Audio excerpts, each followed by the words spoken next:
I decided to grow my hair about a year and a half ago. I remember the day quite clearly actually. I was working at a pool and I was speaking to my boss about always wanting to donate my hair. And she said, oh, it's easy. You just, I had my hair treated and it was horrible and I just got it cut, walked in, braided it, and I handed it right to the Canadian Cancer Society. And I remember saying, seriously? That's it? I mean, I've always had the impression that it was there were so many barriers that you had to jump over just to donate your hair. It had to be a certain way, it had to be untreated, it had to be this, had to be that, you had to do so many things with it, get an interview. I guess I kind of developed this huge misconception that it's really complicated to get your hair donated. But in reality, it's not. It's just that simple. So I looked into it and I went to the Canadian Cancer Society on their webpage, and all it takes is for you to just want to do it, I think everyone in their life should experience something that tests their willpower, their endurance, and their patience. For me, growing my hair has been a symbol for this. It has been a symbol of understanding my own personal limits, understanding that I can overcome those limits, and understanding the power of motivation and support from my friends and family. I realize that it's not a huge feat, but on such a small scale, it teaches me big things. It teaches me great things. I've never really had long hair. I mean, the minute it drove me nuts, I would always cut it off. I've always had that luxury. And I mean, I still do have that luxury. But it is my choice to see this through and to see if I can keep doing this, keep growing it, even though it's driving me nuts.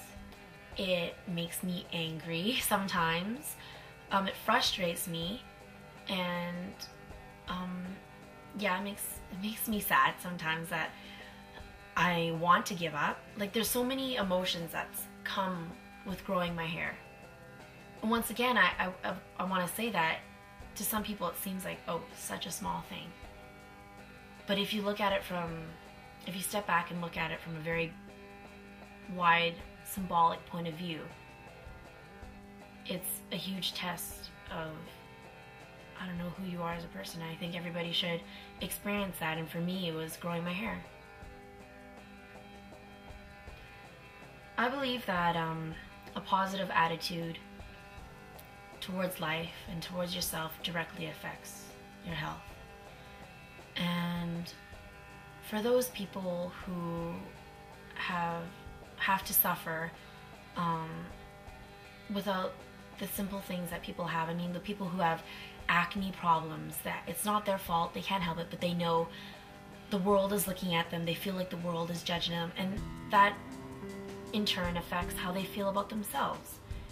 And that affects, I think in the end it affects your health too, because if you don't feel happy with the way you look, I mean, you don't want to eat as healthy, you don't want to exercise, you just want to stay in and stay to yourself, because why would you want to go out and face these people that are already looking at you? And that's with so many things. I mean, we've all been there. We've all had that time where we've felt ugly physically, and internally we've also felt weak, unhealthy. And I believe that giving people the opportunity, with anything, giving them the opportunity to be beautiful and to have the opportunity to look the way they want to look, can positively affect the way they are as a person, the way they are in terms of health. I mean, if you think about it this way, if you're unhappy as a single unit, all the little units within you, your antibodies, your white blood cells, all these little things that are supposed to fight all the bad things, they're going to be unhappy too. So I mean, being able to donate my hair to somebody who doesn't have hair anymore, or who doesn't have the opportunity to be able to afford something that everybody else has the luxury of being able to grow on their own. I mean, being able to donate and give this to somebody, I think it'll affect their health if they can believe that they're beautiful, if they have a positive attitude, if they can feel like they are physically well, if they look well, if they feel well, and if they believe in it. I know that inside that their body will believe it too, to the smallest degree. Once I decided I wanted to have my hair donated, it dawned on me that I'm never ever gonna get my hair cut again just for kicks. I'm never ever gonna do that again.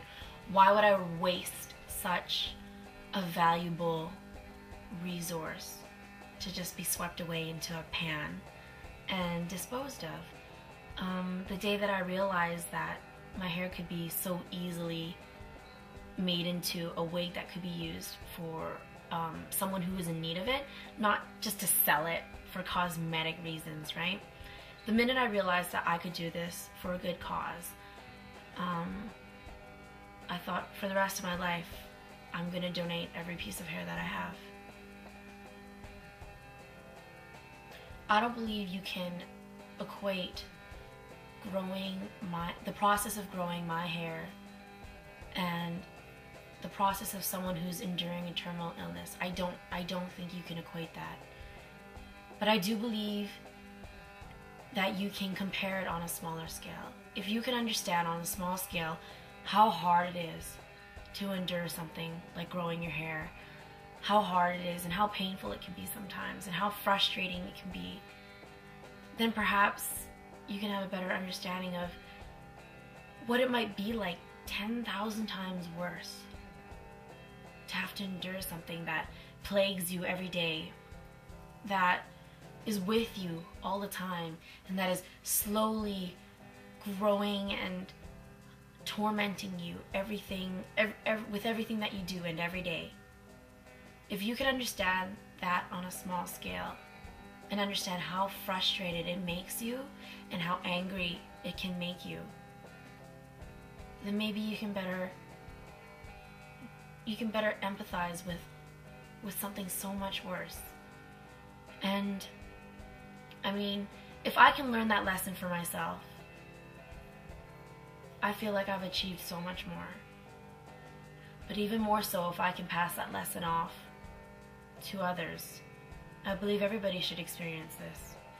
Maybe not necessarily growing your hair long, because for me, that's what it took. You know, I mean, we all understand it's not easy to be sick. It's not easy to be different. But not all of us have the courage or the time even to just put yourself at test and see what exactly you can endure as a person. And I believe everybody should do that. For me, it was growing my hair, because it's something I've never done. It was something that I knew would be difficult, and it was something that I wanted to do, and I want to do it for the rest of my life.